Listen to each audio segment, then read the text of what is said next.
gostaria de dizer para vocês é que a pessoa tem duas possibilidades na vida: alcançar o sucesso. Eu não gosto da palavra sucesso, mas quando se alcança o seu objetivo, a pessoa tem que ter humildade. E quando ela encontra uma adversidade, ela tem que ter determinação. E isso foi o que aconteceu na minha vida. Desde os 8 anos de idade, eu enfrentei problemas. Eu tinha um tumor no pescoço, vazava pus, a medicina dos anos 40, e meu pai acabou comprando um piano para mim. E parecia que eu levava jeito. 6 meses depois, eu ganhei um concurso nacional de piano. Aos 13 anos, comecei a carreira nacional.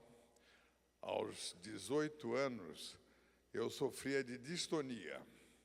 Distonia, eu segui o conselho do Voltaire. Voltaire dizia: me diga qual que é a doença, que eu saberei qual o remédio.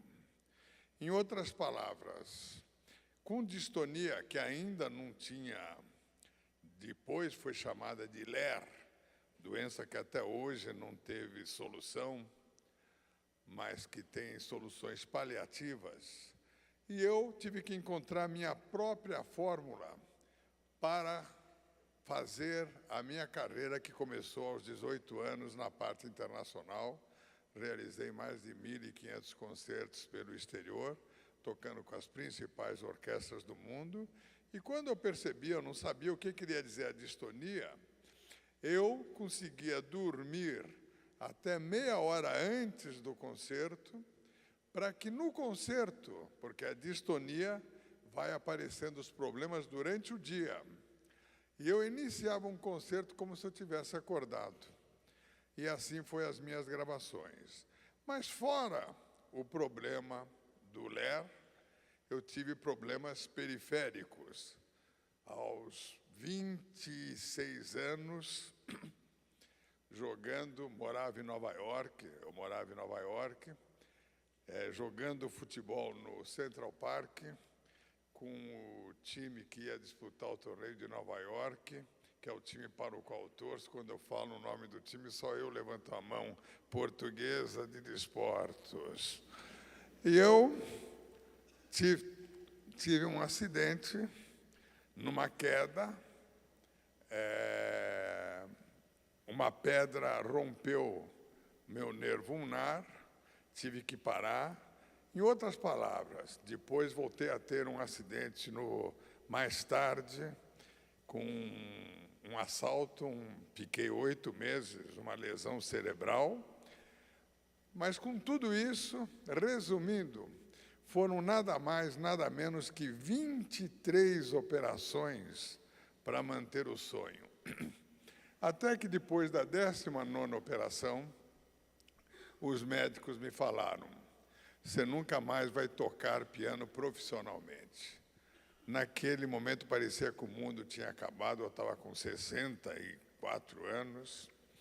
Mas, uma semana depois, eu tenho um sonho com o maestro Eleazar de Carvalho, que me diz: João, ele me chamava de João, vai estudar regência.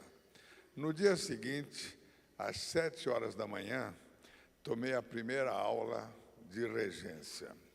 E eu não posso virar páginas pelas dificuldades na mão, mas para fazer uma história longa, curta, já foram mais de 1.500 concertos como regente. Nesse mês, faço 77 anos. No ano passado foram 202 apresentações.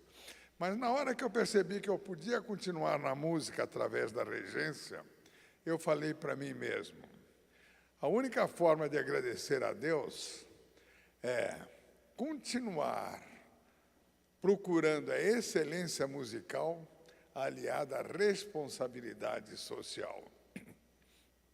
E isso começou com um jovem, eu já estava regendo fazia 6 meses, que chegou para mim e pediu para mim R$10. Ele tocava violino. Eu falei, por quê? Ele falou, porque eu estou com fome. Eu falei, mas você tem talento para o violino. Eu vou formar uma orquestra jovem e você vai ser o primeiro violinista. 2 anos e meio depois, ele estava em pleno Carnegie Hall com a minha baquiana filarmônica, levando o nome do Brasil. Quando eu penso nas minhas visitas à FEBEM, atualmente Fundação Casa, e nessas visitas, era uma quinta-feira, o pai veio com o filho e falou, meu filho pediu para ficar preso mais 3 dias para falar obrigado. E estes mesmos jovens, já com liberdade assistida, deixaram um cartão de Natal na portaria do meu prédio, dizendo, tio maestro, Feliz Natal, a música venceu o crime. E aí que eu percebi o que era a importância do empreendedorismo na música. E hoje eu tenho cerca de 10 mil crianças que fazem parte do meu projeto e iniciei o projeto em cidades até 40, 50 mil habitantes para criar, em 4 ou 5 anos, 1000 orquestras no Brasil, juntando a banda local com os músicos de cordas de igrejas geralmente evangélicas.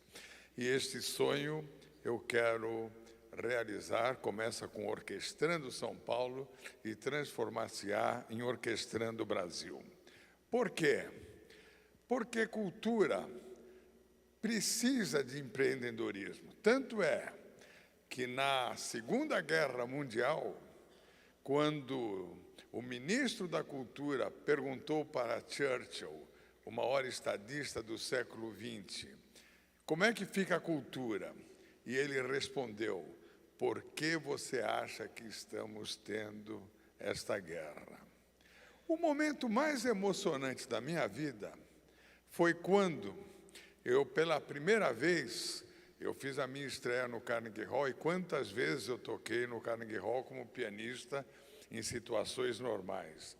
Mas quando, em 2007, pela primeira vez, eu entrava naquele teatro com lotação esgotada para reger, eu, no sábado anterior, no domingo anterior, eu falei num programa de televisão. Sábado é minha estreia no Carnegie Hall como maestro. Mas na primeira parte eu vou reger. Na segunda, mesmo só com 2 dedos, 3 dedos, eu vou tocar piano, movimentos lentos de Mozart. E se sair bem, no final, eu vou tocar o hino nacional brasileiro. Faço a primeira parte, sai como eu quero. Faço a segunda parte no piano, com a orquestra, faço como eu quero. Fico tão feliz, volto para o bis, digo para a orquestra, hino nacional brasileiro. Só que 2 brasileiros que viram pela Globo Internacional compraram 2 ingressos no Câmbio Negro e levaram 2 bandeiras do Brasil, esperando pelo hino. Quando eu falo para a orquestra, hino nacional brasileiro, quando acaba o hino, eu olho para o teatro, eu vejo 2 bandeiras brasileiras. E foi o momento da minha vida que eu agradeci a Deus por continuar na música e por ser brasileiro. Mas uma diversidade você não trata, tem que tratar até com humor, para você mostrar que você acredita na trajetória da esperança. E quando eu perdi primeiro a mão direita, eu comecei uma carreira com a mão esquerda, antes de tornar-me regente. E com a mão esquerda, quando eu passava por países de ponta, eu procurava médicos para saber se podia reverter a mão direita. Todos falavam a mesma coisa, não há nada a fazer. Comecei a ir na igreja, que eu acredito numa força superior e numa força interior, mas o milagre não aconteceu. E finalmente fui parar num pai de santo. O pai de santo perguntou, qual a mão? Eu falei, a direita. Ele falou, a direita é mais fácil. Eu falei, mas que bom, meu Deus. Me deu 1000 passes. Depois, finalmente, ele falou, meu filho, não se preocupe. Em 1 ano, a sua mão estará igualzinha à outra. 1 ano depois, fechou à esquerda. E você, ao mesmo tempo, tem que entender que é necessária a sandália da humildade. Hoje, atualmente, dia 15 de agosto, estreia, teve 2 documentários na Europa, teve Escola de Samba, que fomos vitoriosos com a Vai Vai, a história da minha vida. Mas quando em vida você recebe homenagens, agora, dia 15 de agosto, estreia o filme João, o Maestro. E esse filme conta a minha história desde os 8 anos de idade até agora. E o ator que vai me representar, dos 35 até agora, é o Alexandre Nero. Como vocês podem ver, eu não deixo escolher gente feia para fazer meu papel. Mas você tem que ter a sandália da humildade. E quando eu, atualmente, muita gente me conhece, maestro, maestro, ô maestro, mas o cara nem sabe meu nome. Mas falou, maestro.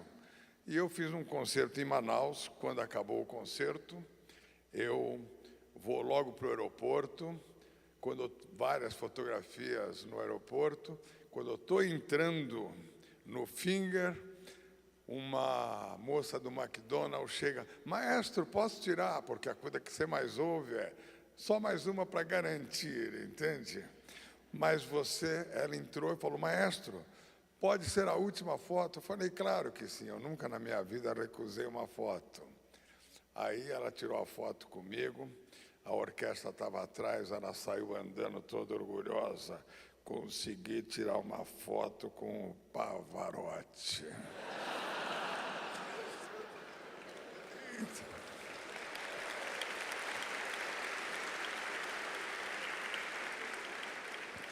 E o que eu posso dizer, finalmente, quando eu era pianista, eu tirava sarro dos maestros, porque todos os maestros têm fama de ser prepotentes, e o pianista, eu contava uma história que o pianista fez tanto sucesso, que o maestro deu um copinho de vodka para ele no final e falou, toque Mozart.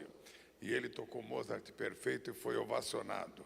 O maestro ficou mais irritado, por isso que você paga com a sua própria língua. Aí o maestro deu outro copinho de vodka e falou, agora toque Beethoven. Ele tocou Beethoven e foi ovacionado. Aí o maestro não aguentava mais, deu uma garrafa de vodka.